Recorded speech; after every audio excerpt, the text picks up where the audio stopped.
Yeah, of course I subbed a salty cracker. Love me some salty. The salty army. Love me some salty cracker. Absolutely. So yeah, man. Of course I subbed old salty.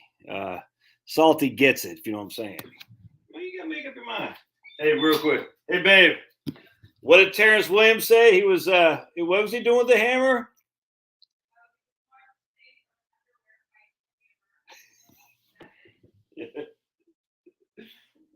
So just let you know, Terrence Williams, the proprietor of Cousin T's Pancake Mix, which we love here, man.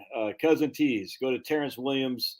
I'm not even sure what the website is. Cousin T's Pancakes. So Terrence Williams is a black guy who was very upset when they got rid of Aunt Jemima because he's like, "What? Black people can't do pancakes?" And so Terrence Williams he started Cousin T's Pancake Mix. It is good.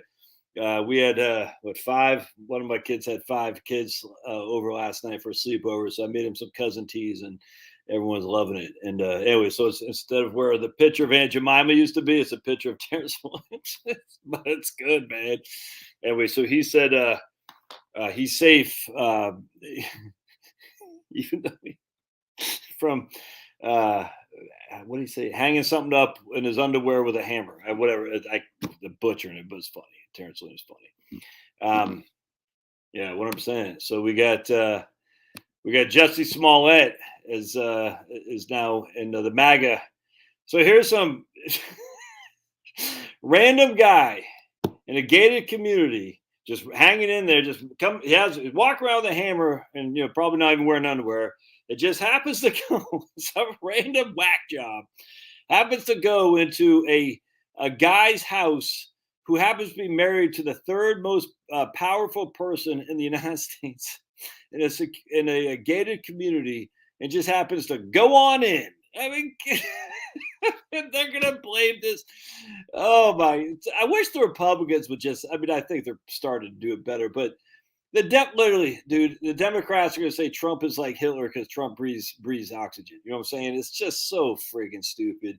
They're like sitting there thinking, it's the Republicans. They're making. I'm like, yeah, just don't even just laugh, dude. Just these guys are nuts. The Republicans. Don't even say, oh, you guys didn't say anything about Kavanaugh. You didn't say anything about Sarah Palin. You didn't say anything about Rand Paul. You never say anything about Steve Scalise. Don't say anything like that. But just say whatever. I mean, who cares? Just these people are nuts. And just when you're dealing with idiots, just let them, in nutcases, just let them freaking self destruct. I just don't even get a tit for tat for them. You're never going to win, man. That's the thing. Satan. These people are run by Satanists. There's no other way around it. And Satan loves to lie. It's just no other way around that. But just the guy, this random guy had a freaking hammer, walk around, just happened to go to this guy who's worth not seven figures, not eight figures, but nine figures. Whose wife is a freaking who's and also isn't Gavin Newsom's he's related to Pelosi somehow. The whole thing's funny. I just cracked me up, man. Oh yeah, yeah. Right on, Karsten. Looking forward to it, brother. Looking forward to it. Hello, Denise. We got Rick P in the house. Right on. We got Harry. Right on. Bill from Noonan. Marie. Right on. I always forget this guy's first name, but that guy. JD. We got Kevin Hawthorne. We got yeah, right on. Hey, appreciate that. Good, good, good. He appreciates my thing. Hammer.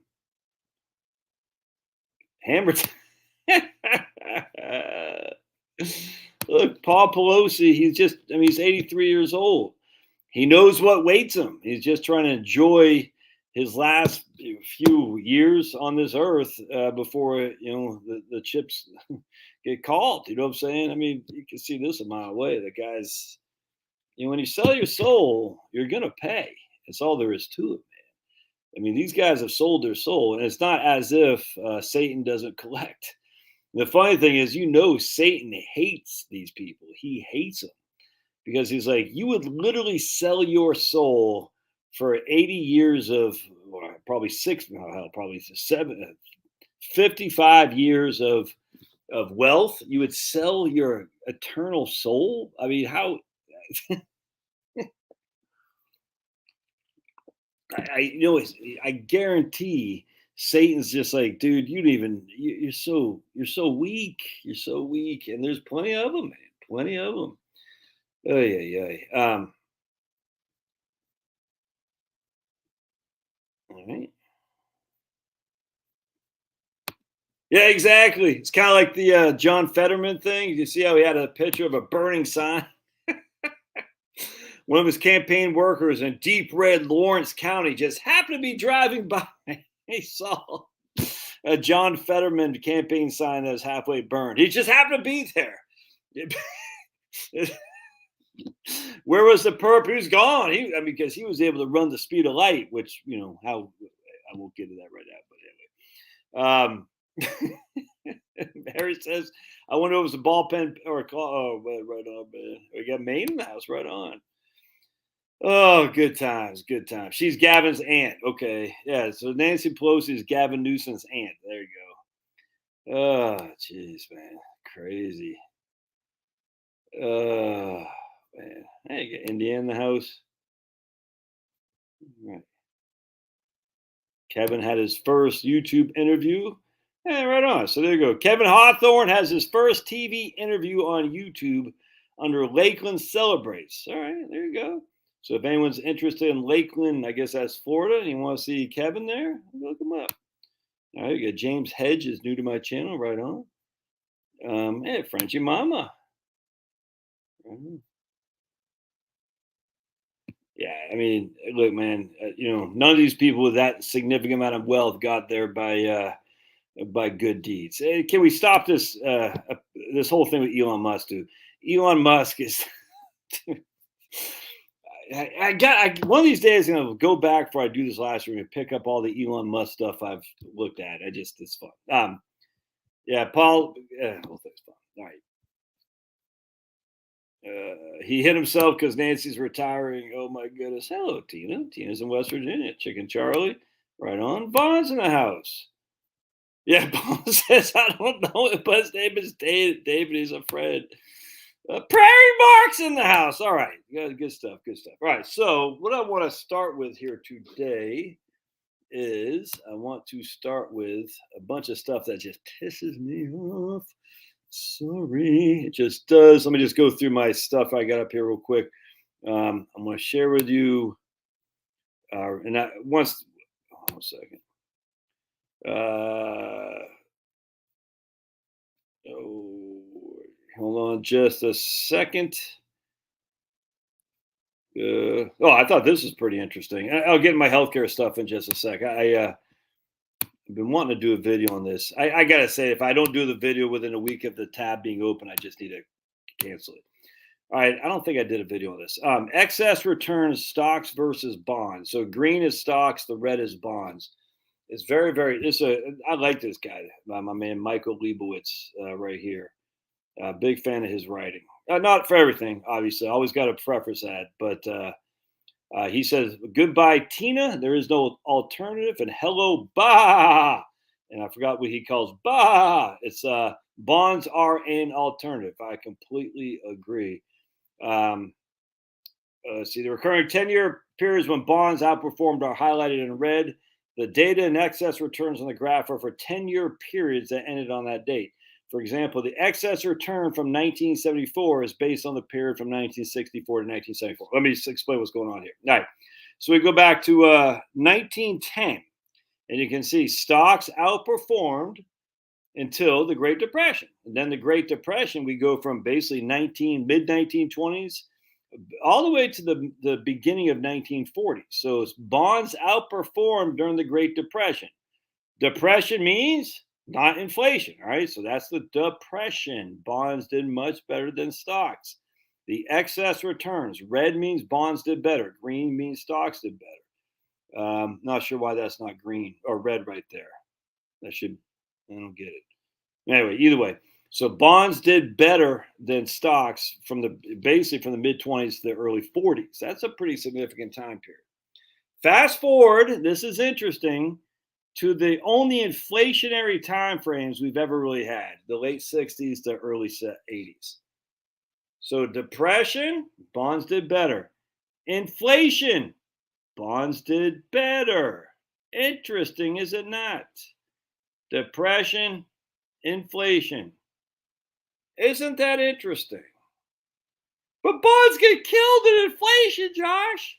They did better than stocks. So you can see from 1974, the previous 10 years, 1964 to 1974, bonds did better than stocks.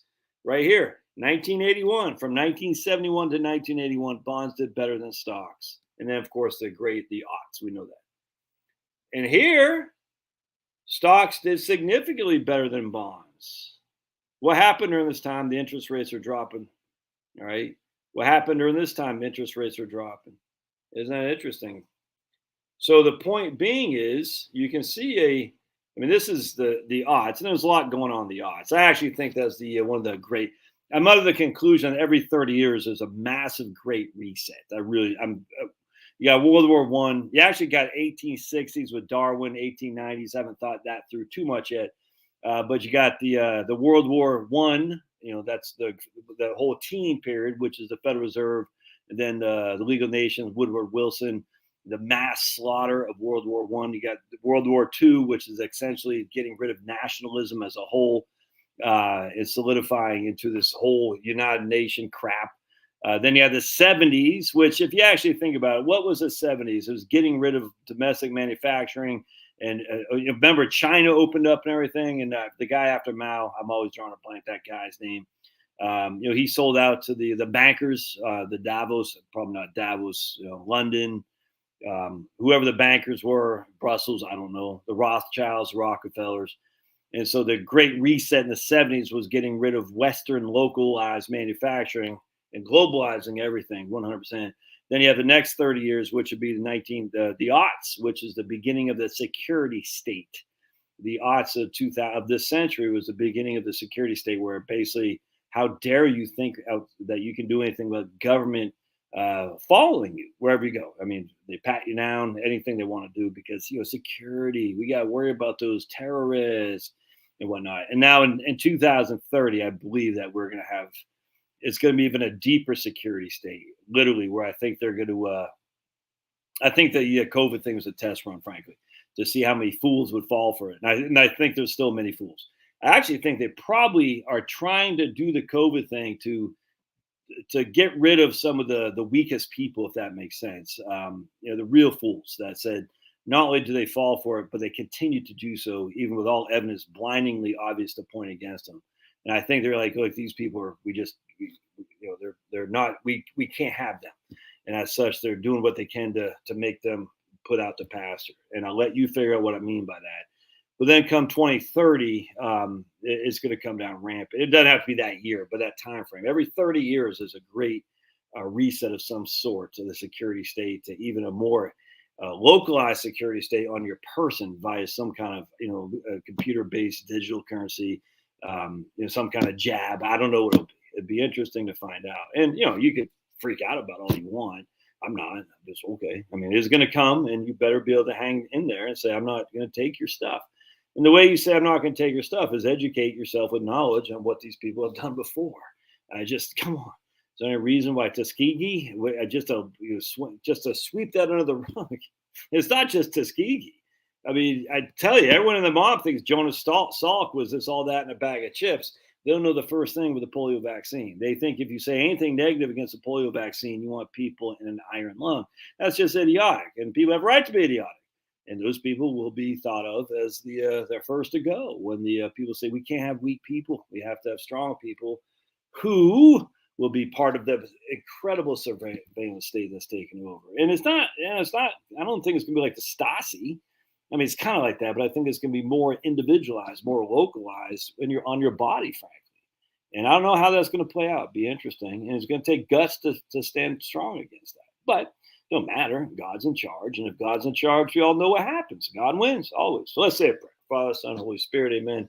Heavenly Father, we just thank you for your abundance. We thank you for your abundance. We thank you for giving us a brain to think, a mind to see, a conscience and a morality that comes only from you. It doesn't come from a primordial soup. It comes from you. And we thank you so much for sending your only son to die a most torturous death, hung from a tree, to do nothing else except open the gates of heaven for us to live on you in your reign forever for all eternity. Father, we pray these things in Jesus' name. Amen. All right. So anyway, so let's go here. So the issue is, I'm not saying bonds going to kick ass and take names, but I'm saying bonds are a much better safe harbor than they were just 3 short years ago, man. There's no two ways around that. And if we have Great Depression, great inflation, and then this insanity, bonds did better in all things. So anytime there's massive chaos, bonds are your friend. But the government's so heavy in debt. Yeah, the government's so heavy in debt. You know something? The government has an obligation to pay you back interest and principal.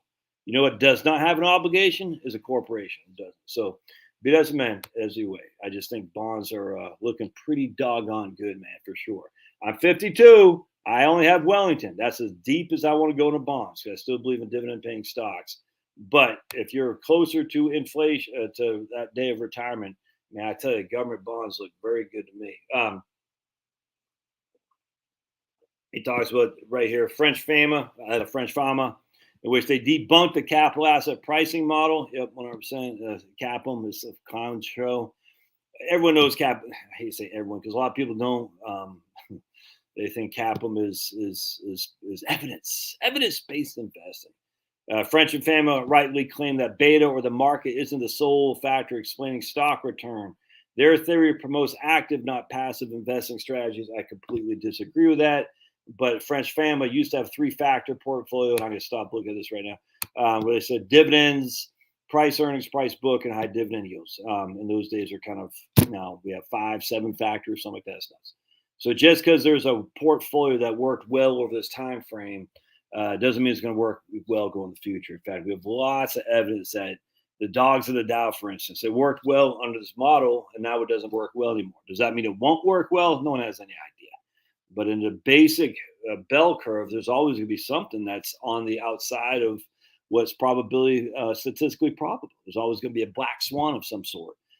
The problem is you can't know what that black swan is going to be, and you certainly can't lay money on it that that black swan will continue. There'll always be a Warren Buffett. There's always going to be a Peter Lynch, always everywhere. The issue is you can't strive for that. You just say, I want to get the market returns. That's it. Because this whole, this I want to beat the market, beat the market, beat the market. The only way you beat the market, man, the only way you beat the market is take more market risk. There's no other way around that. You have to. If you want to beat the market, you have to concentrate your portfolio. And then you can beat the market for sure. Vanguard Dividend Growth Fund, which I own, only has like 40 stocks in there. Thus, if that area where those 40 stocks are that's, let's say they're large cap freaking defense contractors. Let's just say that, for example, if the large cap defense contractors industry goes freaking hell's bells, and I'm looking like a genius, ain't I? Yeah, I am.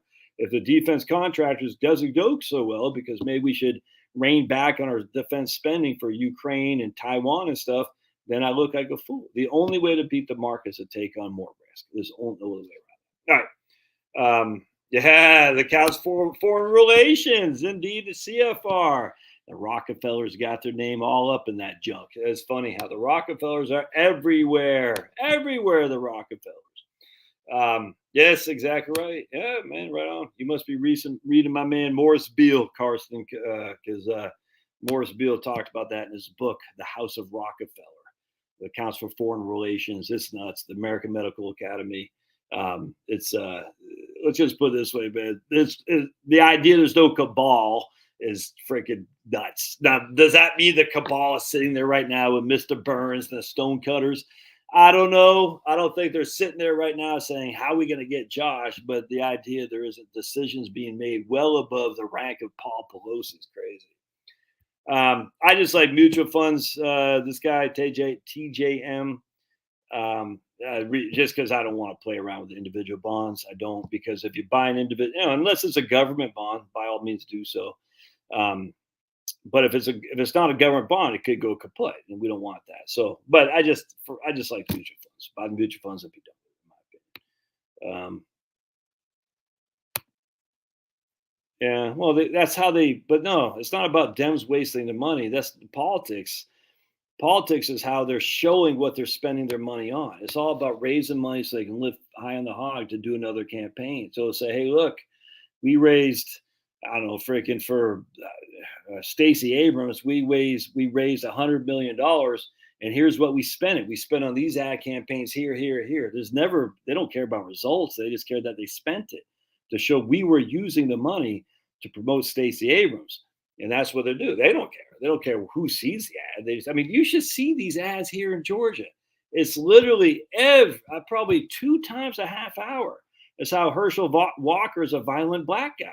I thought we weren't supposed to say that black men are violent. Apparently, we can if they're Republicans. Weird. Who would have thought? I mean, it's too, like you've seen that ad once, you've seen it 1,000 times. No one's going to now change their vote on Herschel Walker's violent black guy campaign, anti Herschel Walker because he's a violent black guy campaign. No one's going to do that now because they've seen that 1,000 times. So they probably would have already, but the point is they don't care. They're saying we got to spend the money after we take our commission. The Republicans do the same thing. I mean, hell, I get anti-Herschel Walker postcards sent to me. Crazy. Now I am in Fulton County, but you know what I'm saying? I mean, there's ways to figure out what a person's voting preference is, and on top of that, what a person's voting registration is. I think I'm still registered as a Republican, and I probably will keep that. But frankly, it's not. This isn't hard to do. I mean, you can. All this stuff is in a basic political campaign. Now, at the end of the day, are they saying, hey, there might be some wealthy, upper middle class suburbanites who don't like Herschel Walker's takes on abortion? Yeah, and there probably are some because those people are fools. There are a bunch of Mitt Romneys out there who probably live in my neck of the woods. But they're just sitting there saying, they don't care. They're just trying to spend the money so they can say, look, we spent it. Next campaign. Hey, my wife loved me on Facebook. Love you too, sweet pea. Love you too. All right, so the Wellington, the fund is VWELX. It's not bonds, though. It's about 65% stocks and 35% bonds.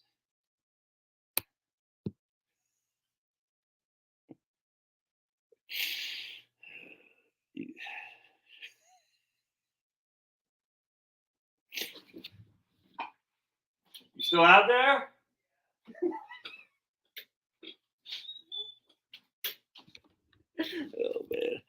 Oh man! Everyone Charles watching. Everyone say how handsome I am.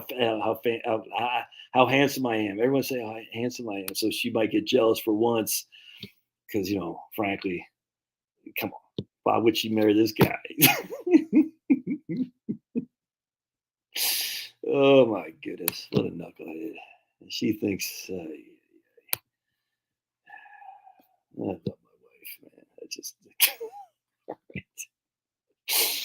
Oh boy! You remember? It's 100%, Mark. 100%.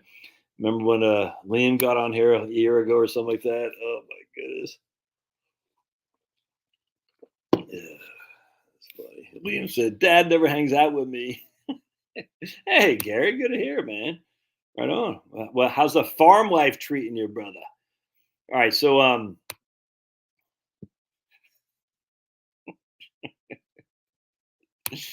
well, I promised her uh, uh, diamonds and rust. Is that what it is? Diamonds and rust. I can't remember what diamonds. What the hell? That Judas Priest song, Diamonds and Rust. I promised her wealth beyond her wildest dreams. I promised her wealth beyond her wildest dreams. I just didn't say I had it. I said I promise it to you, but you might have to find another guy to get it. It's funny. All right. Yeah. Sure enough. Oh, sheep. Oh man, that's awesome, Gary. Yeah, Gary and his wife kick ass. Sheep had lambs. You wish you had back in the corporate rat race, huh? All right. So, yeah. Oh man, Mark says us guys from Maine have to go away to find our wives. I'm not saying that, Mark. Woo, damn, Maine ladies in here are being freaking ready to fight you, and Maine guys here are gonna be like, "What? You saying my wife's ugly?" We're all goofing. People from Maine are all goofing. All right, so I want to go into this here, and I want to go to this because I think everybody and their mom is scared crapless of healthcare costs. All right. And so this is just dated August 2022. All right. So I just had a chuckle as we go down. Now we'll talk about this here in just a second. As we go down to some of the references, I had a chuckle at this one right. Hold on a second. Right here from 2017, which I will show you right here. Hold on just a second. It's such a freaking scam. Scam's not the right word. I don't even know what the right word is. It's not a scam. And so this one right here goes references to scam's not the. I'm not sure what the right word is. Just false narrative. It's worse than that though. Which references? Hold on a second. Where's her addendum right here?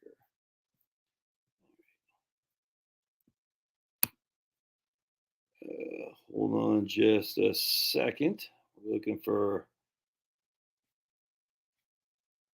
right. Nope. That's not the right one. It might be the right. I don't think. Yeah, that's no. Reference this is one from 2006. Early 2000s. I thought there's another one though. One second. Center for Retirement Research. I thought there's a different one too. All right. Anyway, so the point being is we have all these things that are built. All these houses are built on sand because they're referencing other uh, materials that were built on sand as well, if that makes sense. All right, so it's kind of like once you start going down into the research of the moon landing, you recognize this argument is bad, which was based on that argument, which is based on that argument, and thus this line of reasoning is bad. So the final argument here is bad because it's based on bad information here. And once you see that, you're like, oh, this happens all the time. And there's so many evidence pieces of this where you're like, that doesn't stand. And then you're like, well, and then they make different arguments to feed whatever the narrative is at that time. And the same thing with research when it comes to financial planning. The same thing when it comes to like relativity, special theory of relativity, and GPS. You start realizing they say they're basing this on bad, and you can just go to the beginning of this and recognize that's all based on crap. And if it's all based on crap, you got to throw the whole thing out and start again. But they can't throw the whole thing out and start again because there's too much money to be had, and no one wants to admit they're wrong. No one wants to, and as such, they can't do that. They can't. And it's like I'm reading right now. I think I posted, maybe I didn't post about evolution. Do we need a new theory of evolution? And you can see from Stephen Jay Gould, whatever. They have all these different lines that go through on evolution, which are kind of competing, and it's a culture war among evolutionists. And whoever carries the biggest stick will ultimately win, not based on evidence, but just whoever carries the biggest stick to pound his opponents. This isn't science, man. It's freaking nuts. And yet this is what we're basing our lives on. It's crazy. And the same thing happens with jabs. The same thing happens with physics. The same thing happens with economics, dude. I mean, the capital asset capital asset pricing model, Markowitz with the Harry Markowitz efficient. What did he do? Modern market theory, efficient market hypothesis. I can't I'm drawing a blank with Markowitz. I can't remember. But anyway, this whole thing is based on the whole thing is based on a fallacy from the beginning, if that makes sense. And so it pisses me off because you start building these narratives that's based on the false premise, and yet people start taking away as if it's factual without reading the beginning of how they founded this. It's ridiculous. So we're going to start with this one again. Oops. Thank you for that. Where'd it go? Yeah, right there. Okay, cool. All right, so we're going to start with this one, and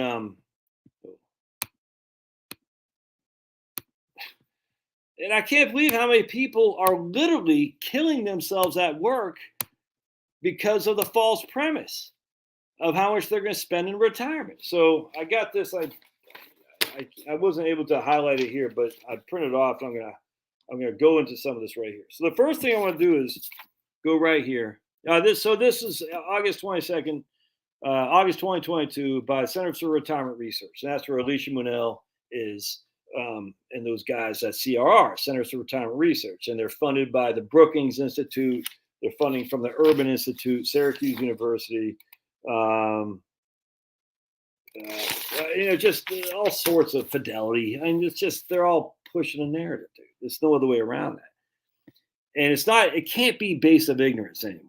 I used to think it was all based on ignorance, but it can't be, because at some point you got to say, hey, there's a different side of this. How come you're not giving a counterpoint to the other side? Why are you not doing that? And if they're not giving a counterpoint to the other side, it's all a narrative that they're trying to push. There's no other way around that, man.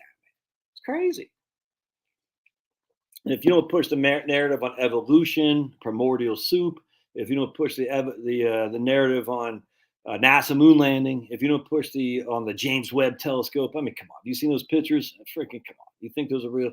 If you don't push those evidence, you're never going to get employed in academia. You'll never get peer reviewed. And as such, you will never be able to say, hey, I got evidence to say, hey, where's your peer review? I can't have any. Why? Because I push a different narrative than what the orthodox is.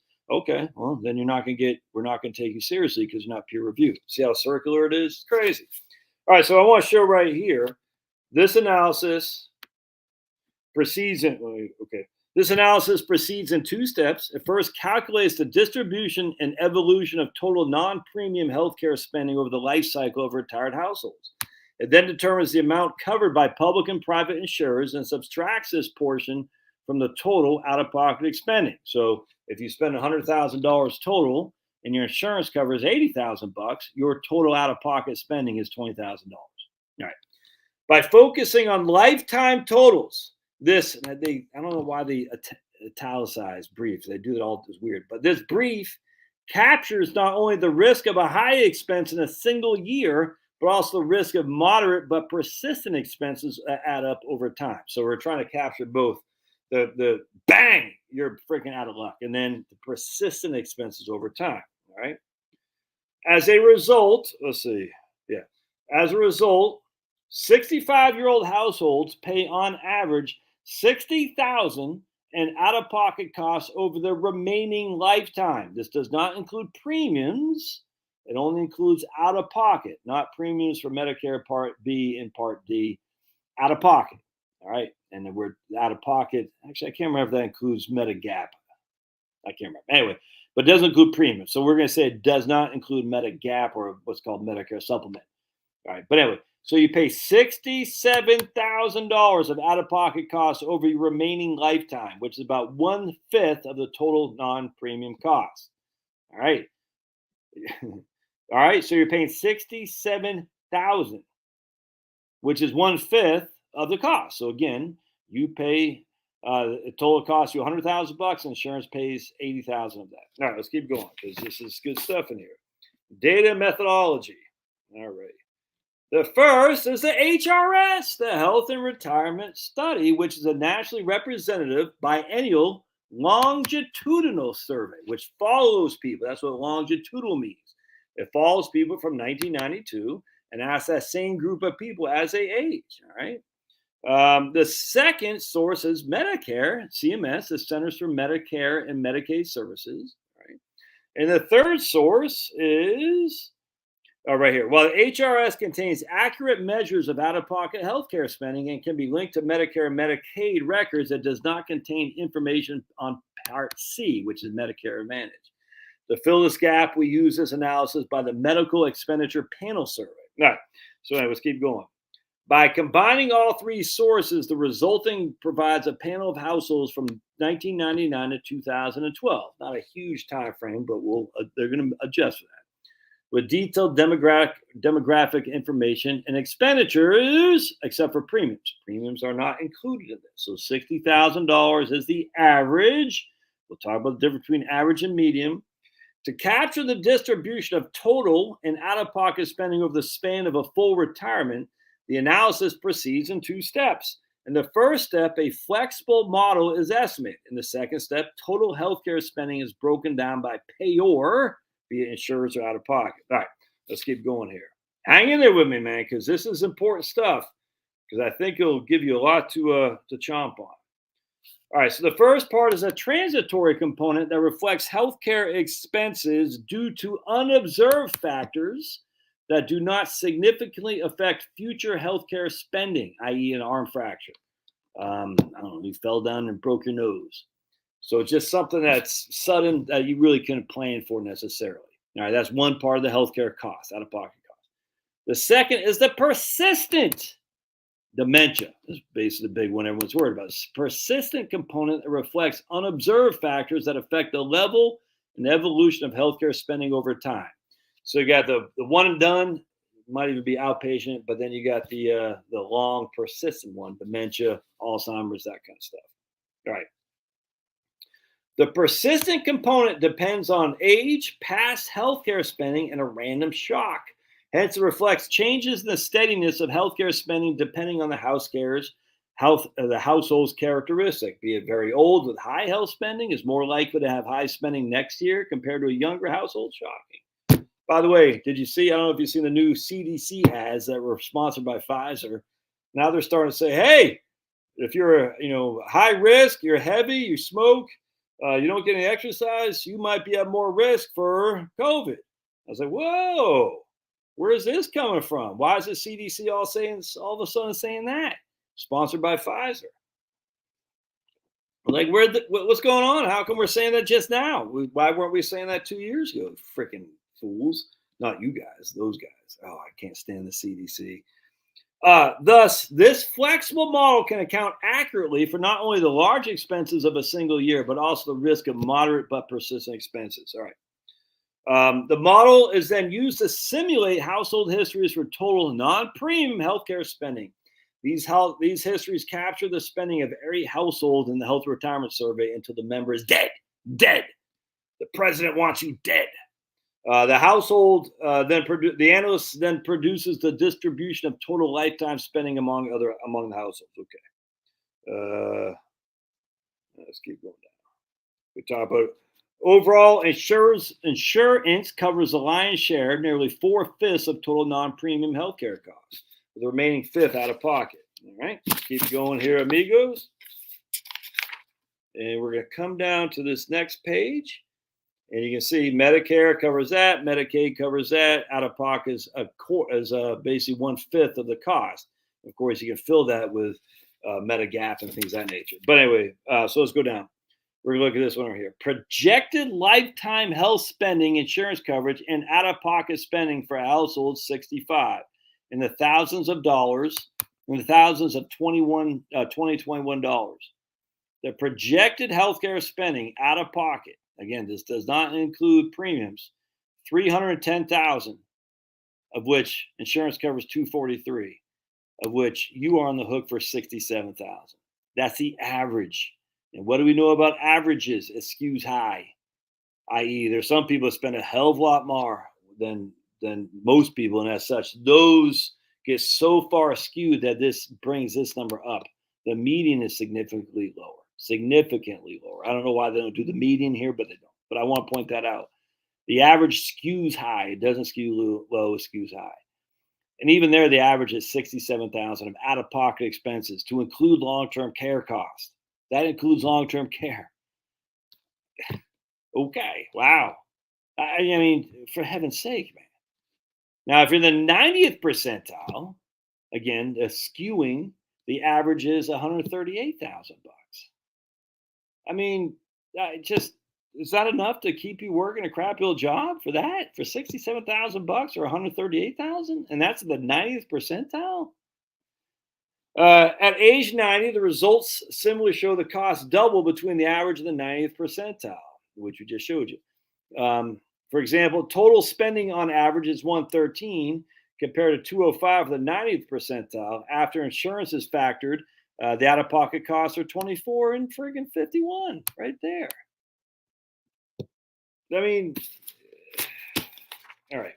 So let's go to conclusion.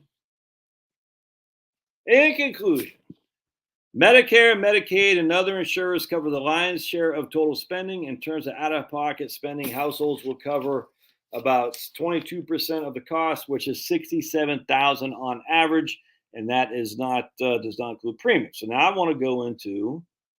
I'm going to stop sharing. Now I want to go into the silliness of this right here, which is the premiums. All right, so that didn't talk premiums. So everybody, and just remember, my friends, you'll see these stupid studies from Fidelity. And they'll say, oh, do I got someone on? Okay. The old lady new to VR. Not familiar with her. Okay.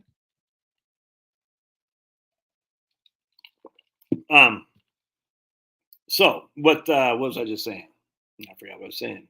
So I saw Harry and the old lady with VR. I don't know what that is.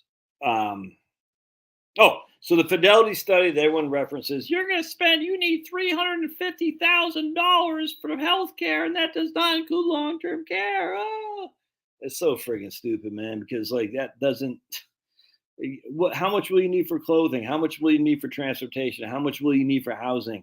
I mean, it's so dumb. If you take the amount of money you need up front before you retire and basically extrapolate that over 25, 30 years, you'll need twice that for just food. No one sits there and says, you need $600,000 for food. Oh my goodness. But Fidelity does it for healthcare to get everyone scared crapless about healthcare. All right. So now we're going to look at this stupid article. I'm freaking. All right. And this is what this is right here. All righty. All righty. How much does out-of-pocket medical spending eat away at retirement income? Now, this is a different one. It talks about, am I sharing this? I'm not sharing. Hold on a second. Let's share it. Let's make sure we're sharing. The old lady in a chair. You ever watched my man Vern Coleman, the old man in the chair? They banned him off YouTube. How dare they? How much does out-of-pocket medical spending eat away at retirement income? All right, remember, the other article I just went over referenced this as one of their sources to write that article. All right. Now, this article is going to look at a different take from 2017, which we'll dive into right here. Again, Center for Retirement Research at Boston College. I can make a whole career just talk about CRR's crap that they publish. I like it, actually. I like it because it's fun to debunk it. And I hope they keep doing it, frankly, because actually I get a lot of information out here. It's fun to debunk this stuff because no one else is, and everyone else just looks at it. Well, it's from Boston College. They're people with PhDs. They must know what they're talking about, right, Josh? And you're not a PhD. You're just a guy in a t-shirt and your dogs. Yeah, crazy. So the first thing that came out of me here. So here we got Melissa McInerney is an associate professor at Tufts University. Tufts. All right, so she's a professor. I'm not a professor. Matt Rutledge is an economist at the Center for Retirement Research, and this lady is a research association, that person, whatever. Actually, and I don't know what, I literally could care less. I don't care, but I'm just saying because they're professors. I'm just a guy on YouTube with a dog. You know what I'm saying? But we're going to look at the abstract first and foremost. This project uses, again, the HRS, a health and retirement study, to calculate the post out-of-pocket benefit ratios defined as a share of either Social Security benefits or total income available from non-medical spending. All right. So we're looking at how much of our Social Security or other retirement income is going for non-medical spending, which includes prescriptions, which includes premiums. The paper found that average out-of-pocket spending, this is in 2017, referencing 2014 data, which goes back to 2002. So they've got a 12-year time frame. The average out-of-pocket spending, again, excluding healthcare. All right, so this would be the Fidelity study, essentially, which gets everybody, their undies all up in arms, like, oh my goodness. That your average out-of-pocket spending was $42.74 per year in 2014, but does not include healthcare costs. Approximately 2/3 were spent on premiums. So here we're using premiums. Remember, the last article I just referenced did not use premiums. It just said on long-term care and other out-of-pocket expenses, everything except for premiums, they're going to spend $67,000 on average. And again, that's average, which is skewed high. All right, so in, in 2014, the average retiree had only 65% of his Social Security benefits remaining after out of pocket spending and only 82% of total income.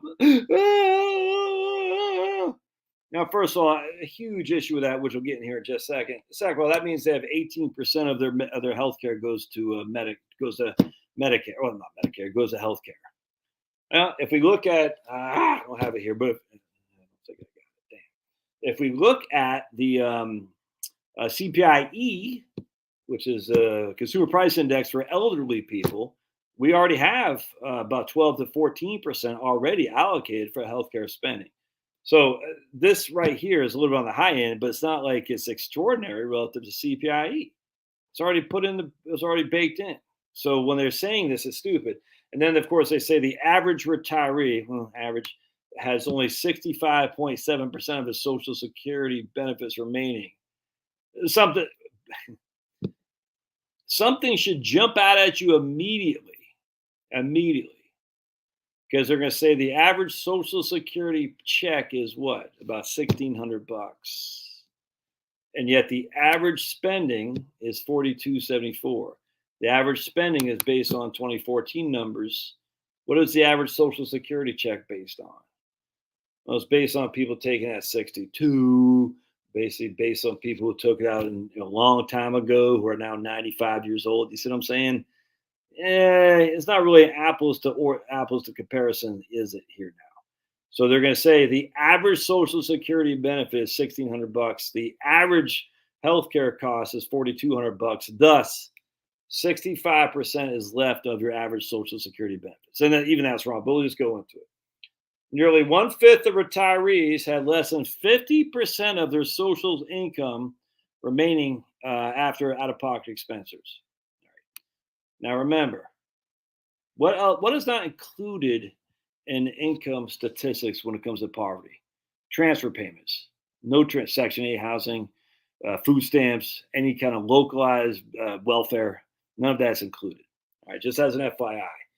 So they're painting a picture that says, oh my goodness, 20% of retirees have less than 50% of their 2014 Social Security remaining.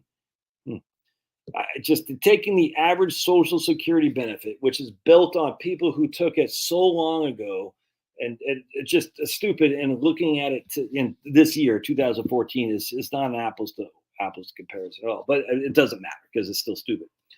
Post out-of-pocket benefit ratios increased concurrently with the introduction of Medicare Part D. All right, so I want to keep going. Let's see. Oh, right here.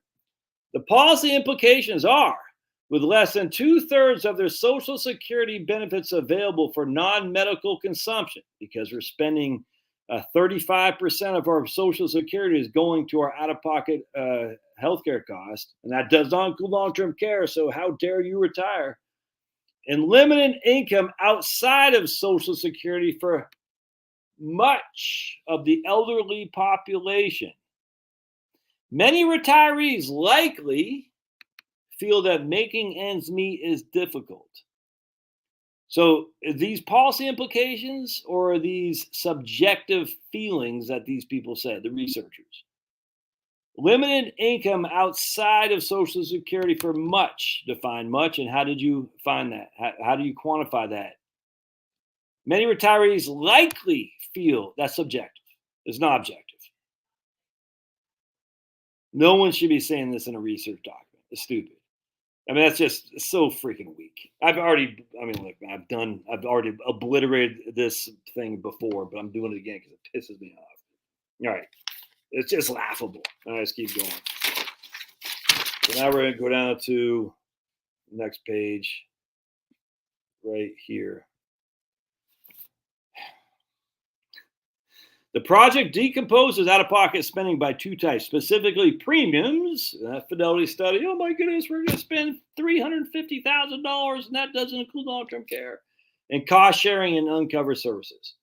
It is important to separately document these out-of-pocket spending because the amount spent on cost sharing and uncovered services may be more unpredictable from year to year. Right, whatever. The main results, we're going to examine this right here. The main results exclude long-term care spending in order to characterize the relationship between out-of-pocket spending and Social Security benefits or retirement income in a typical year. Although the cost of nursing home care can be very large, many retirees never use nursing homes. And those who do typically only enter a nursing home after they reach the age in their 80s and only stay for a short duration. Less than a year for men and about 1.5 for women. Well, I agree with that. It's an interesting observation. Huh. Although the cost of nursing homes can be very large, many retirees never use one. And those who do typically only use it after they reach their 80s and only stay for a short duration. Interesting. Um, let's see, let's keep going. Prior work has shown that older retirees, women, those in the worst health, and the near poor who do not qualify for Medicaid have the lowest post out of pocket income ratios, i.e., relative to Social Security. Older retirees, exactly. That's what I'm trying to say. Older retirees. All right, because their benefit was when it was 1983, some guy retired and took his Social Security, which is $800 a month, if that makes sense. Women, that's a pretty broad group there. Women, okay. Those in the worst health, you think? People in bad shape, right? And the near poor who do not qualify for Medicaid, 100%. I agree with that. Anyway, the point being is this right here, the older retirees, absolutely. That's where the bad comparison should be. Until we can separate the older retirees explicitly what their out-of-pocket costs are relative to their Social Security benefits. And don't just give me an average, you know what I'm saying, in terms of the broad population as a whole. Let's see what the people is. But this is where it gets even stupider.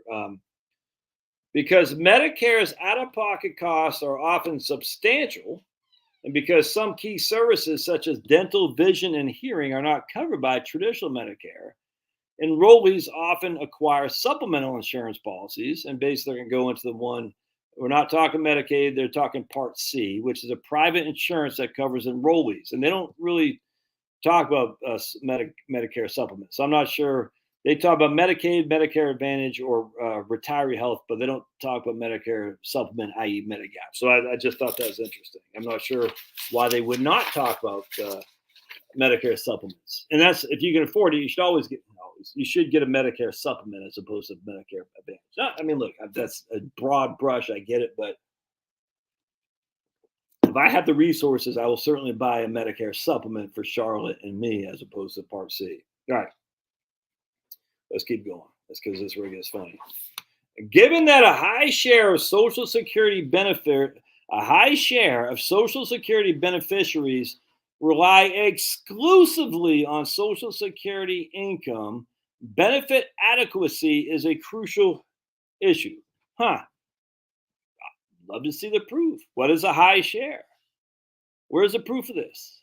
Given a high share of Social Security beneficiaries rely exclusively on Social Security income.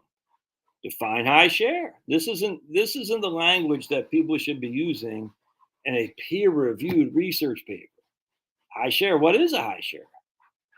High share is what? Subjective. Because I'm really, folks, about 20% of the population is a hurting unit. That's a fact. 80% of the population is not. Is 20% a high share? I would not think so. If 80%, because 80% is not, 80% is a high share, 20% is a low share. These guys, on the other hand, might say 20% is a high share. How do we get to the ruination of the private health insurance? Because we had a high share of uninsured. That was like 6% of the population or something like that was perpetually uninsured. And now it still is. So they ruined the private market to cover that 6% or whatever, 8%. It was a very low amount. It certainly wasn't a high share. But by them saying it was a high share, it made everyone think they were one paycheck from losing their health insurance, which is stupid. But there you go. And that's, it is what it is. So high share, we got to quantify that. We can't just say, oh, it's a high share, because subjectivity should not follow in academic papers. And that's where you can see the lack of truth seeking, if that makes sense. All right. I had to laugh at this. The final section concludes that on average, less than 2/3 of Social Security benefits and only about 80% of total retirement income are available for spending on non-medical needs if, as expected, costs resume their rise after beneficial effects of Part D, basically if costs keep going up. So costs leveled off. They expect if costs continue to go up as they did before, the retiree budgets will be even more vulnerable. So I just had to laugh this.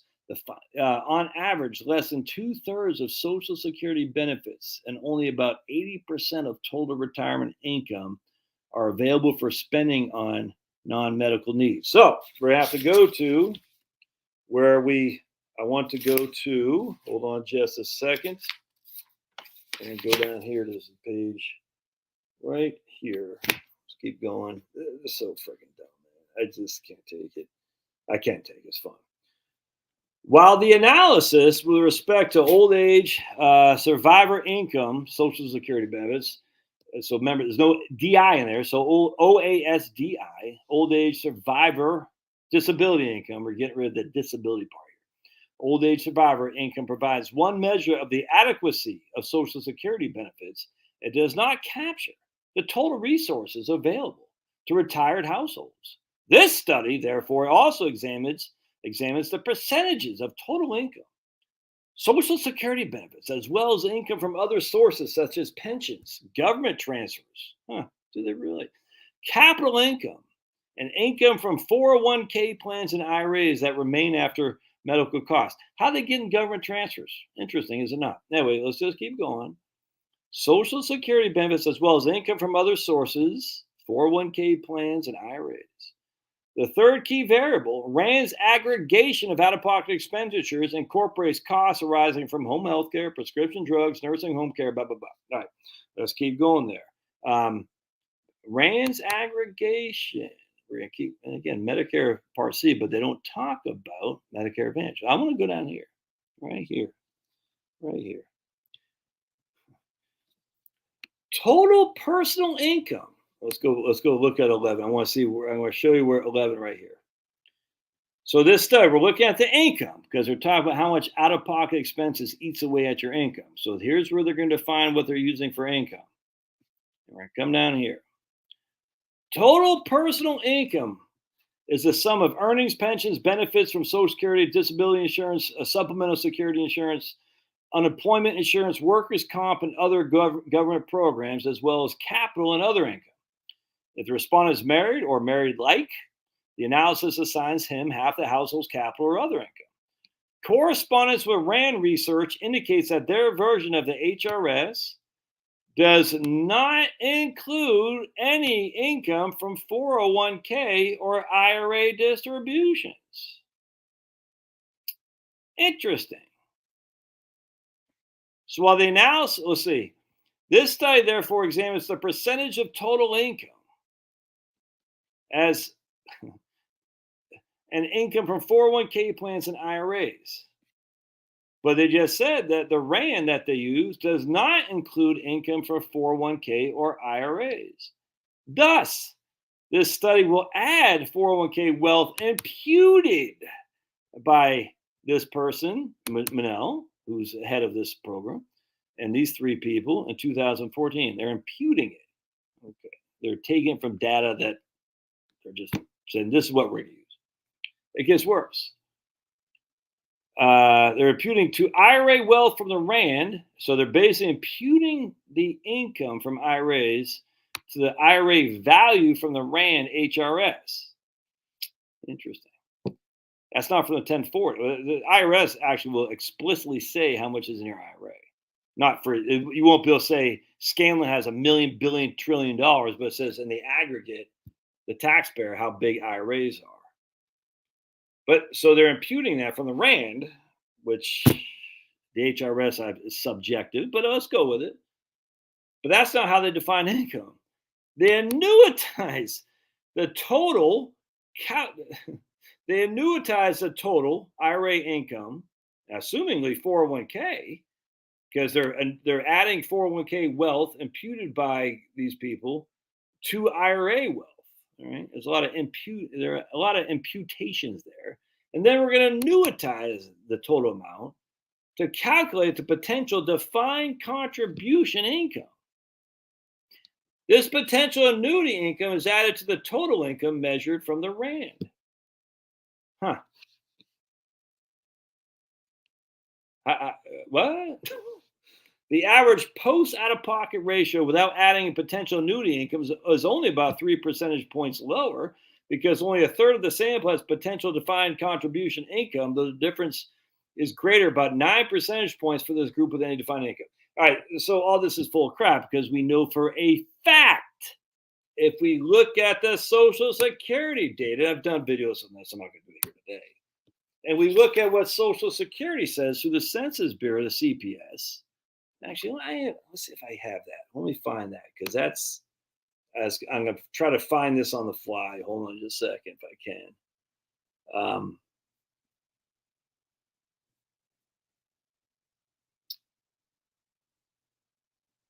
Let's see if this is. Oh, wait on a second. Cancel. I got to go here. Hold on a sec.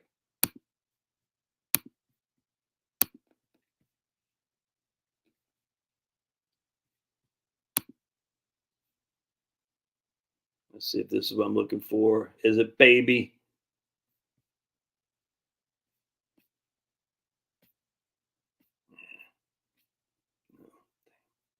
All right, hold on a second. Let me see. Let me find this. Census Bureau. The Census Bureau.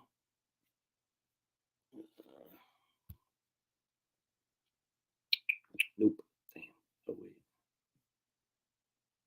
The Census Bureau. I'm not sure if that's it either. Hold on. Yeah, I'm not going to find the fly. One more time. Hold on just a second.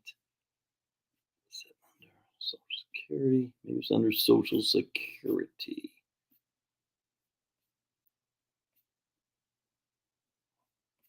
Yeah, right there. Sweet.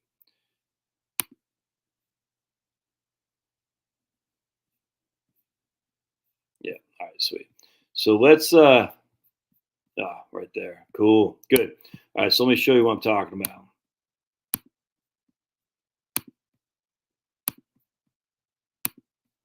All right. So we know for a fact that the numbers are jacked.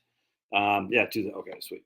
So improving the measurement of retirement income of the aged population. We received research has shown that survey-related income measures, particularly pension and retirement income, suffer from reporting errors, which lead to biased estimates of income and poverty of the aged population. Two of the Social Security Administration's main publications. We talk about. All right. Anyway, I want to go down here. So they're going to show a. I've done videos on this, and I'll continue to do it. But we got HRS. Interesting. They use the HRS. Huh. Isn't that interesting? So let's keep going down here. I'm going to show you if I can find it. Oh, yeah, right here. So here's the HRS, the Census Bureau one, the current population survey, HRS, the Social Security data, and then IRS data. All right, so is Rand using IRS data? I don't think so. Is Alicia Munell using IRS data to gather her annuitization of 401ks and IRAs? I don't think so. And what's the whole point about annuitization, especially in 2014, is what? It gives you crap freaking payout rate. Especially if she's adjusting it for inflation, is what she was doing. And other papers, it's freaking stupid. You're using an inflation adjusted annuitization, and most likely she's doing over, I mean, if you look at an annuity, hell, it takes 15 to 20 years just to break even anyway. And that's in 2000. Now it's a little bit better now because interest rates are higher. But a 2014 annuity, it wasn't paying crap. And if you did it with adjusted for inflation, which what she was, it's like a 30% discount right on the front end. So no wonder why people are looking poor. Is that based on the IRS numbers? Well, the HRS, check this out. Percentage distribution of income among individuals age 65 or older by source. All right, so we have $100, $25 according to HRS comes from earnings, $31 comes from Social Security, pensions comes from $25 comes from pensions, other asset income comes from right there, and other right there. All right, that's from the HRS. Now we'll check this out. If we go over here, we're using the Census Bureau plus the Social Security Administrations plus the IRS, you're going to know something. Our pension income, which includes IRA withdrawals, goes from $25 of 100 or 25% to 36%. Our IRA withdrawals, according to IRS data, plus Social Security Administration, plus the current population survey, are the biggest by far source of retirement income. Nothing comes close. Look at this. Social Security is 30%. Under the HRS, Social Security is the highest. Under the other stuff, IRA withdrawals essentially is by far the highest. I hope that makes sense. So now we're going from 31% of our income comes from Social Security, 10% comes from asset income, 8% comes from other, 25% comes from earnings. We're increasing our IRA withdrawals significantly. That's a freaking 40% increase right there. Isn't that crazy? And so we got tons of data that they're right here. The HRS attributes to pensions 25% is still lower by about 10 percentage points of the income that's attributed to IRA withdrawals. It's freaking nuts, man. They have something else in here too, where they say how much how much they're discounting people's income in these studies, how bad it is actually. The point being is, if the information from Article Z is based on the information from Article N, which is based on information from Article C, which is based on information from Article A, and Article A is suspect to begin with, the whole freaking thing is suspect. It is. Now, interestingly enough, what's not suspect is not your income to out-of-pocket expenses ratio, it's your out-of-pocket expenses. You can say a pretty good gauge of out-of-pocket expenses, because that's not subjective as any kind of survey, longitudinal survey is, but it's not subjective to false reporting, like what happened with HRS, what happened with the current population survey. And so when you see these data sets that say, oh my goodness, I'm losing 35% of my income to out-of-pocket expenses on Medicare premiums and whatnot, it's simply not true. It's based on crap. And it should all be readjusted. They won't ever do it, though. That's the problem. They're never going to come back and retract it because it's too good. It's too juicy. All right. So now what's showing is we're showing on average $67,000 in out-of-pocket expenses, which includes long-term care, which includes long-term care, but it does not include premiums. All right. Your Medicare premiums are basically $500 a month, man. Between Part B, Part D, get a Medicare supplemental policy, and your out-of-pocket expenses for eyes, teeth, and ears. Eyes, teeth, and ears. Eyes, teeth, and ears. So $500, that's $6,000. So between spousey and you, that's $1,000 a month for healthcare costs for basically everything. All right. What else you need money for? It's up to you. I don't know. But you're going to sit there and say, "What long-term care? My mom was in a facility for 4 years." Okay, and if that's your concern, how are you going to fund that? Let's just use a simple example: $7,000 a month in a facility for 4 years. That's $84,000 times 4. I mean, you can use that for an example if you want. That's fine. But just because your mom was, does that mean you will be? I mean, I don't know. But if your mom wasn't, and your dad wasn't, your grandparents weren't, and even if they were in there for 6 months or something like that, remember the first 3 months, if you have a long-term care policy, they're not going to pay anyway. That's basically their deductible, their premium, not the copay. They're basically their deductible, 90-day. I forgot what they call it, but anyway, you got to be in there for 90 days. And Medicare kicks in for the first 100 days, and they kick in for a little bit for the next 10. Anyway, point being is, if you're one of these people like, oh my goodness, healthcare is going to destroy my retirement, I just ask, well, based on what evidence? And if it's based on the GE study and the average cost of nursing home, just freaking pull your head out of your butt, man. Just wake up. How many people are actually that person affecting?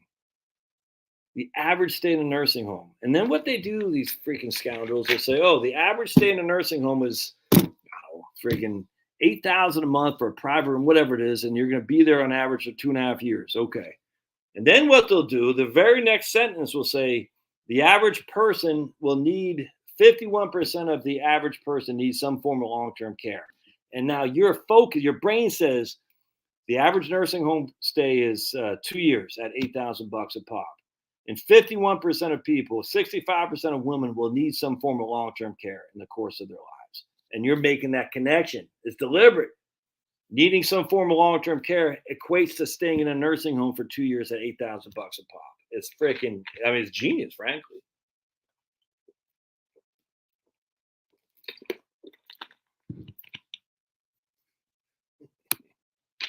What are you doing here, man? It's for cool kids, not for fool kids. When will the ACA start covering long-term care? Well, if you want the ACA to go, I mean, it's already on the freaking last legs, man. There's no money for this stuff. That's the point. There's no money. I mean, that's the ultimate thing is that it doesn't matter. At the end of the day, the costs of healthcare are just going to keep exploding. And so if you, I mean, come on, it's going to keep exploding. The number of people who want to service as healthcare providers is going to keep dwindling. I got rid of it. I had an article on here about doctors. 1 in 5 doctors were already thinking about leaving. And that was before stupid COVID came. I was talking to these guys yesterday. I've had this story once. I had a million times out at once. You know, they both lost. He lost 40 pounds. She lost 40 pounds, something like that, 50 pounds. You know, just said, hey, I'm going to retire. I got to get in better shape. Started eating better, went primarily carnivore diet and freaking kicking ass and taking names,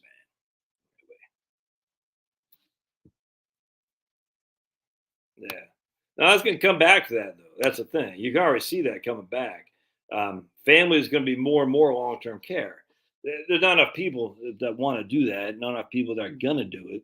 And people just don't want. They're just it's the way it's going to be. I mean, I'm talking to people all the time that kids in their mid to late 20s are still living at home, and I got no problem with that. I mean, why would you like demand your children leave to go take on a hell of a lot of debt to some house? Why not just let them stay in your house, man? I got no problem with that at all. I mean, if my kids stay here, the hell's bells. I'm not paying for their cell phone and stuff, but I got no problem. That's the way it should be. I'm not saying you need 3 generations in one house, but that's the way it used to be, man. You know what I'm saying? I'm not saying I want to go back to that, but why not allow your kids to build up some equity, to build up some financial, to build up some maturity before they go do stupid things? My kids want to live in my house. I don't care. I'm not 100% down with that.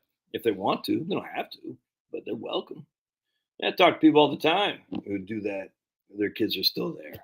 Not shameful in the least. 100%, man. It's at least it used to be. I don't know if it still is. Italy is 100%. I mean, you think about all these Italian Catholic families. Grandma, mom, dad, and kids. Nothing wrong with that. Especially if grandma can cook like those freaking Italians can cook, man. Oh, could kill for some Italian food, some real Italian food. Oh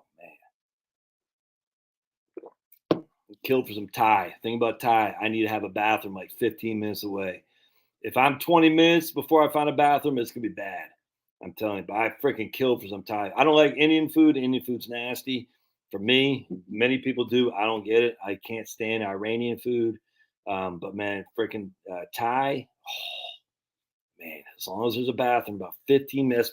That's my thing. 15 minutes. So I'm sitting there. We used to have this Thai place when we lived in Dayton, Virginia, and be sitting there, and we'd go there for a lunch for clients or something like that. It's okay. So my house would just be, probably 8 minutes that way. So we'd be sitting around, at the end, he was talking and stuff like that. And I said, okay. I'd be looking at my clock. Say, okay, got 8 minutes. All right. So I just finished up. I got 7 minutes to sit here and congregate, and then I need to get on the road. It was pretty cool. Just drove down John Wayland Highway, took a right on, I forgot what it was, Main Street, went up, took a left, and there was my little house flying in there. Man, I totally think about Thai food, Harry's, man. You don't even need to eat it. Just take it, dump it right in the bathroom because you know it's where it's going to be in 15 minutes. Like a Taco Bell. Here's your tacos. Take it, just dump it right in there. I might have an allergy of some sort. I did one of those allergy things, Jill, where they prick and they say you're allergic to this, that, and the other. I didn't really have much.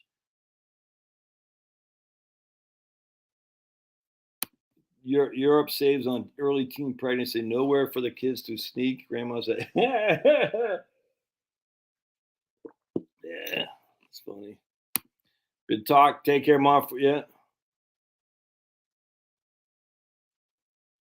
sad. I feel bad for that.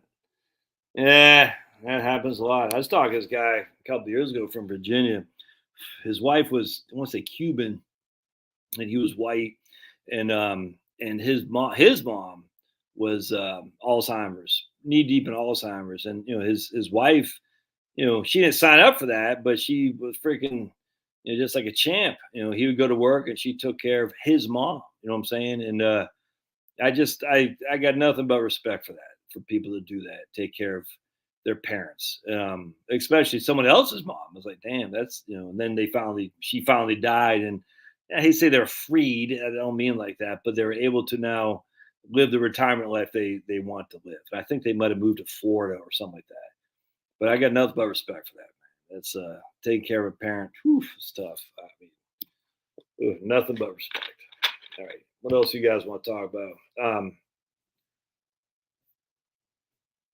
Only thing I'm allergic to, Jill, is um, the Atlanta Falcons on the basic last play of the game, letting a wide receiver get behind two defensive backs, and then catching a touchdown that they should have won the game with, except the guy got called for a stupid, too much celebrating penalty, which put the freaking extra point back on at 15 yards, and the kicker missed the extra point. Then the kicker missed a field goal in OT, and the Falcons came back to win. I just said, locks at expat talk, like in terms of moving overseas. Yeah, got my man John lives in Portugal. He Croatia. But who wants to live in Europe, dude?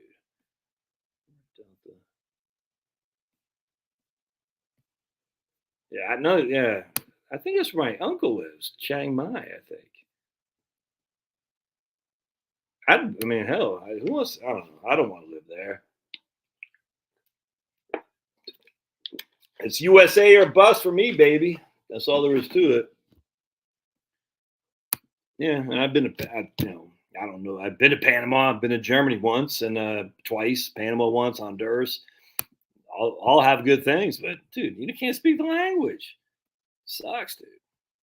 Now I will say, if you're a young man and needing a nice lady, the freaking with Filipino women are freaking smoking hot. I don't know anything about Thai ladies, but Spanish chicks are freaking smoking hot too, man. I'd be down if I didn't have a beautiful. I'd be down freaking Latin America someplace. Woo, freaking smoking hot chicks. But I mean, at the end of the day, it's different cultures, dude. You know what I'm saying? Tons of people I talk to, I work with, married, Filipinos, Japanese, Vietnamese, Germans. Who wants to marry a German lady? Crazy, nuts. I'm just goofing on Angie. That'd be different. That'd be a challenge, though, man. Different cultures, different all that stuff, and I think it'd be tough, man. I don't envy that on anybody, but hey, if that works for you. I mean, my uncle married a Thai lady. You know what I'm saying? This is in the 60s, and they're nuts on the vaxes, though. They are vax happy, that's for sure. Ooh, they're vax happy. I don't get it. Just some of the older baby boomers were brought up on the idea that the vax literally saved the world, and how they brought up on the formality of if it comes from the government. Yeah, Georgia does kick ass. If it comes from the government, it's the authority.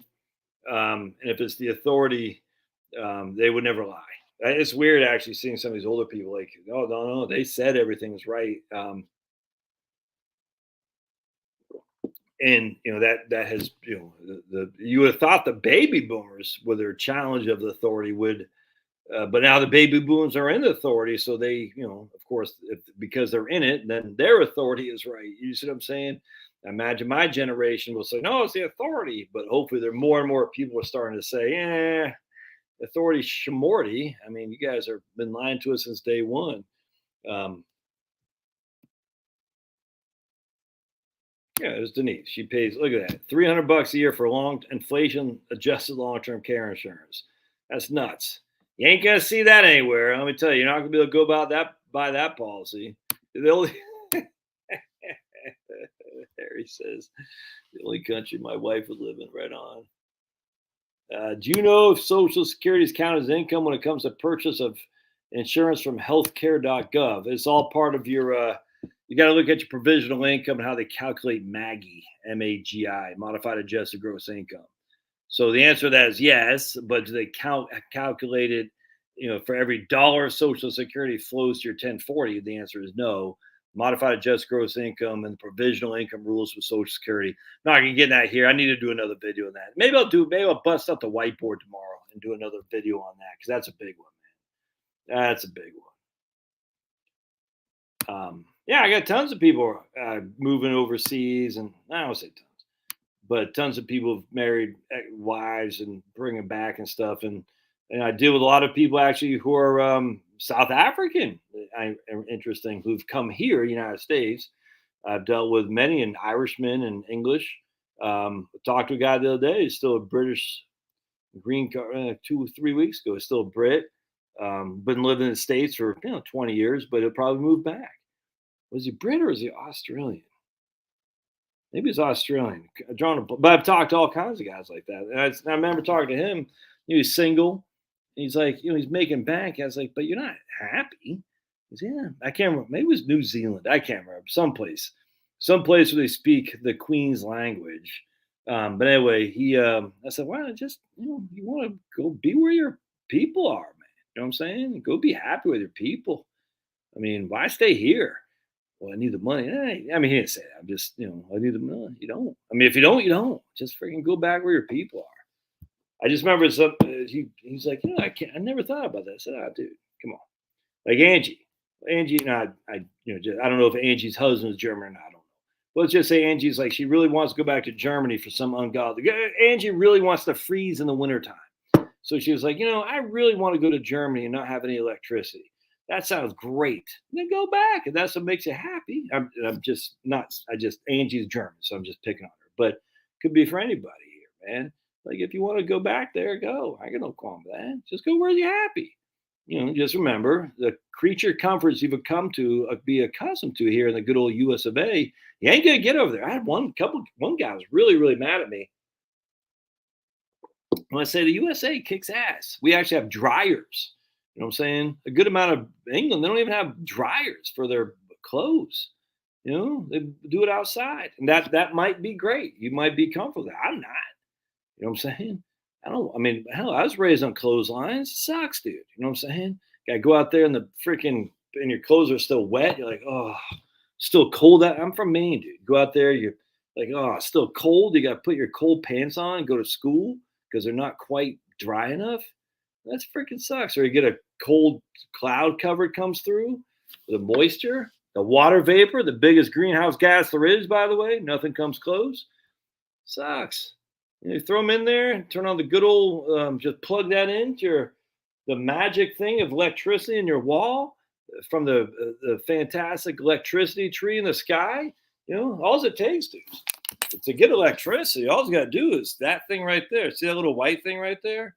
All electricity just magically flows from that. So all you have to do is have a little white thing and you have electricity. It's amazing. You don't need coal, you don't need natural gas, nuclear, you don't need photovoltaic.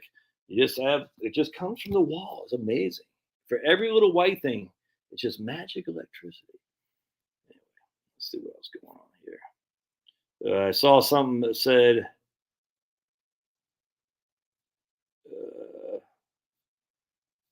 saw something on Social Security right here. Social Security question from Bob and Kathy with that awesome looking animal. Husband 65, wife is 62. What is wife's survivor benefit if hub takes at 65? Then if the wife will get the benefit of the husband at 60 when the husband dies. All right, so spousal benefit will be reduced. Survivor benefit will not. Well, if the husband dies at 66, the wife would then be 63. So the wife would still be below her full retirement age. So the survivor benefit would still be reduced, if that makes sense. But it wouldn't be based on the spousal, it'd be based on the husband's benefit. So just keep that in mind. So if husband is getting ready to die next year, why would he take it now? That doesn't make any sense. Just wait for the husband to take it next year, or not take it all until he dies. So in of itself, I see what you're getting here. If the husband dies next year, I know that's not likely to happen. But because it's not likely to happen, I wouldn't sweat it too much.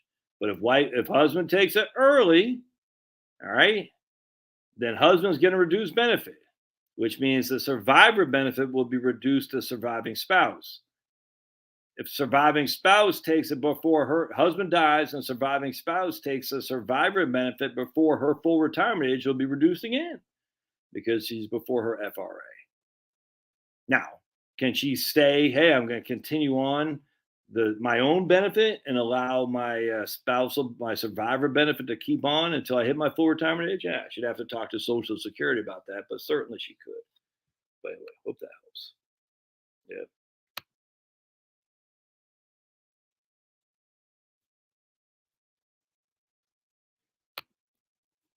Yeah, that's a big one. Yeah, I just got to get my tripod up. Yeah, it has been a long time since the seeing the whiteboard. It's one of those things that I get back and have. The problem was the tripod.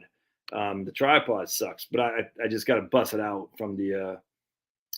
I got to when we before we did the put all the weights and stuff in the weight room. No, that's what it was. We put the treadmill in there, and it kind of took me off my game. So I got to move the whiteboard out, and it's kind of a pain to pull it back and forth, but it's no big deal. I'll get it. Yeah, yeah, 100%. Yeah, yeah. When you got a kid who likes it, you're like, eh. That's the thing, Ray. My kid likes it, and I like watching it with him. It's fun. And I like football, man. I mean, I don't like the politics of it all. It's funny how many people are now anti Kyrie and anti Kanye. I just chuckle at that.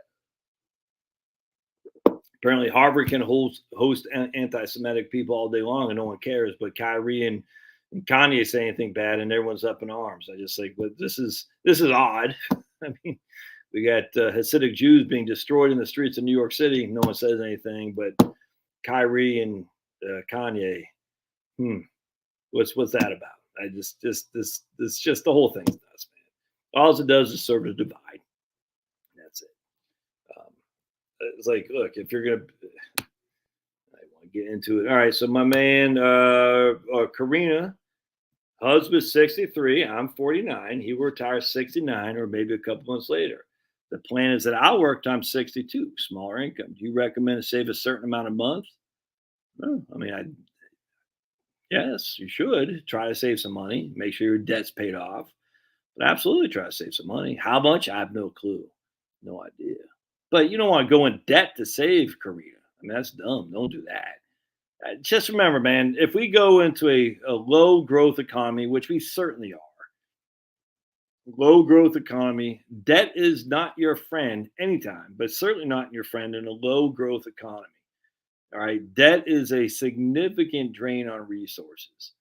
And I'm not saying use every single freaking penny you got to pay down debt. You certainly need to have some liquidity, but my goodness, free yourself from debt and everything changes. And I'm not there. I'm telling you, I've said this 1,000 times a Sunday. I think about this all the time.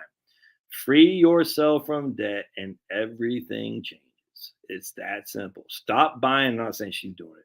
Stop buying new cars. Stop freaking, I don't know. I don't get this need to live this lifestyle. I'm not, again, not her, but people have this need to live this lifestyle in their vehicles and their, I mean, clothes. I guess I don't know. I mean, I've never had nice clothes. I never will have nice clothes, so I don't care. But whatever other people like, people eat out too much. You know what I'm saying? It's like drinking alcohol. Stop drinking freaking alcohol. If you want to drink alcohol, it's fine at your house, but don't go to out to eat and drink 2 friggin' bottles of wine or whatever the hell, or a pint of Guinness. Don't do that. It's nuts. Alcohol is so freaking bad. We had a senior girl in here in Milton just died from a drunk driver, apparently. Not Milton High School, but one of the local schools that we have run around here. And she got killed in a drunk driving accident. And we don't know who was drunk, but it wasn't her. And it's just, there's nothing good with alcohol, man. Now, if you drink it, that's fine. So I'm not going to say, how dare you? But just, some of these, I remember when I used to go out and we'd like split the tab and these guys be drinking. I don't drink. I was like, why the hell do I pay for your beers, dude? You know what I'm saying? I'm not drinking. Crazy. Doing great. Doing great. Thanks for asking. There you go, Linda. Right on. Look at Linda jump in there. Yeah, right on, Linda. Good call. Sergio says he's 23. What's my concern about long-term about healthcare? Stay freaking in good shape. Give up alcohol. Don't smoke. Don't stress out. Stress is the big thing, man. Don't stress. Don't get some crappy old job just so you can make men's meat. I mean, if you have to do it, you got to do it. But I'm just saying, don't just sit there 20 years in a cubicle. Don't do that. Hey, Rex. Yeah, well, there you go. It's good. It's good. That's good. All right. I think I get out of here, my friends. Appreciate y'all being here. Hearing my discussion on healthcare. I just, people get so wrapped up, man, and it's just this fear it's just not legitimate, especially if you're sitting on an extra 40 or 50 pounds, and you are. I know. Look, you can't see it, thankfully, or else you'd never come back. But I'm 191. I need to get down about 183. That's 8 pounds. That's my goal, 183. It's actually 180. I will never get to 180. I know that. Thus, if you just take some time to say, if I'm worried about healthcare, what am I doing? What am I doing to avoid the need for this? And if you're out there smoking and joking, ass grabbing with your friends, that's not how you avoid healthcare costs. We already said a prayer earlier today, Rex. I know you should always say prayers, but by all means, say a prayer. We said one earlier before you jumped on. But if you're freaking out there, and I'm not saying that you can't say too many prayers. We already did it. So Rex, maybe you should be on time, huh? I'm just throwing it out there. Again, is from the drinks going out. Yeah, there he is, my man, Cabulous. Anyway, I'm just saying, it's like if that is a concern of yours, what are you doing to fix it? Now, with that said, I mean, I'm the biggest hypocrite as anybody. I get you, but I'm not sitting on 40 extra pounds. I'm sitting on about 10. I need to beef is what's for dinner. Right on, Ray. I just think you gotta, instead of waiting for the magic pill or waiting for someone else, take charge. I can't tell me people just sitting there.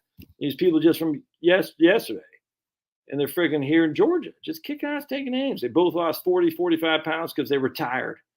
You're out for walks. You know what I'm saying? It's just, love it. They're out for walks. They're freaking enjoying the weather. The stress is gone. They're eating right. Oh, my goodness. How much of work is just stress or some crappy old job they don't give two craps about? They want to force a mandate on you, and they'll let you go in a heartbeat. Oh, look at you, Karina.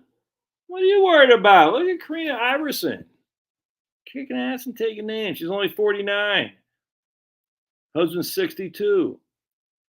I wouldn't change anything. Look, here's Karina. She's got a mortgage on her house. She's 49, 62. She's wondering if there's a minimum amount she should be saving away. She's putting money into a Roth 401k. Karina, come on. You're doing great. Pay that sucker off. Keep putting everything in your Roth 401k. Pay that house off. Stay in good shape. Make sure you got your estate plan in order. Your powers of attorney, your will, Karina, you got a will done yet? Huh? Powers of attorney. Make sure beneficiary designations are on your retirement accounts. Durable power of attorney. All right. Make sure you got some life insurance, some good old fashioned term life insurance for a 49-year-old young lady. It'd be cheap, man. You get $250,000, $500,000 policy for a couple $100 a year. Easy, easy. Yeah, just and then freaking try not to stress so much. If you're putting 401k and the only debt you have is a house, and you're only 49, I grant your husband's a little bit older. No, Karina, you're gonna be kicking ass taking names. See, something like this right here is gonna be. Now, I'm not saying she is it like that, but I'm just saying something like Karina, excuse me, would be like, oh my goodness, we're all gonna run out of money because I'm only 49 and I only have 250,000 saved. I'm like, dude, you got no debt, man.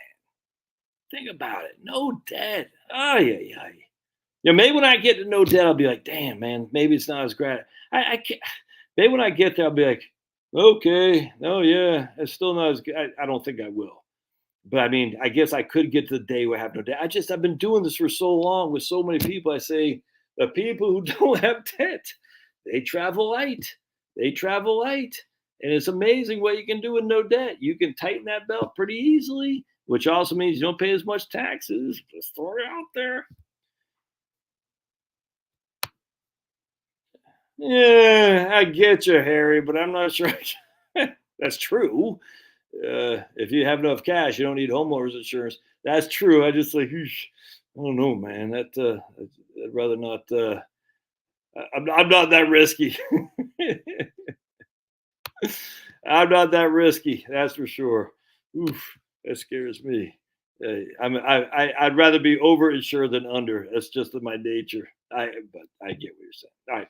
I'm gonna get out of here. God bless, guys. We'll see you on Tuesday at noon. We'll see you guys Easter time. Oh, by the way, um, Harry, it's not Halloween yet. You can take your mask off. Gotcha, man. Karsten, it's not Halloween yet. You can take your mask off. Gotcha. If you're gonna show your face on here, I'm gonna laugh at you. Oh man. Okay. Who else? I guess that's it. Oh, Linda. I hate to do it to a lady, but I'm gonna. It's not Halloween yet. You can take. Oh, hold on a second. You can take your mask off. Uh-oh. Look at this guy. Oh boy. Oh. Pablo says Happy Halloween. Oh, Pablo. It's not Halloween yet. You can take your mask off. Did y'all see that picture of Demon Dog Pablo? Man. Oh, look at that tail. Look at that tail. Oh, look at him. Hi. Yeah, look at him. Hey, Frenchie Mama. Oh, shit. Oh, look at that. She has her dog. Look at that dog. Pablo, go attack that dog. Look at Pablo. Oh, my goodness. How cute could you be? Look at that coloring. Hi.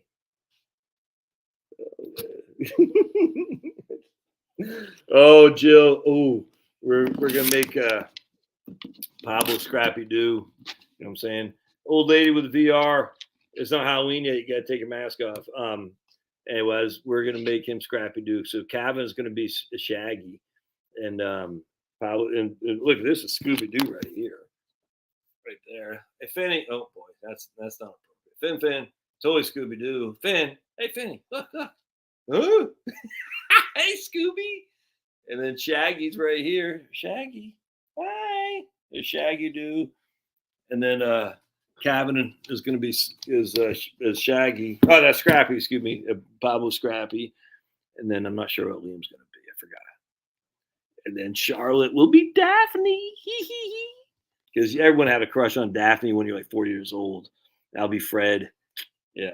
I'll get the ladies because I'll be Fred. All right. See you guys. Angie, not Halloween yet. Take your mask off. God bless.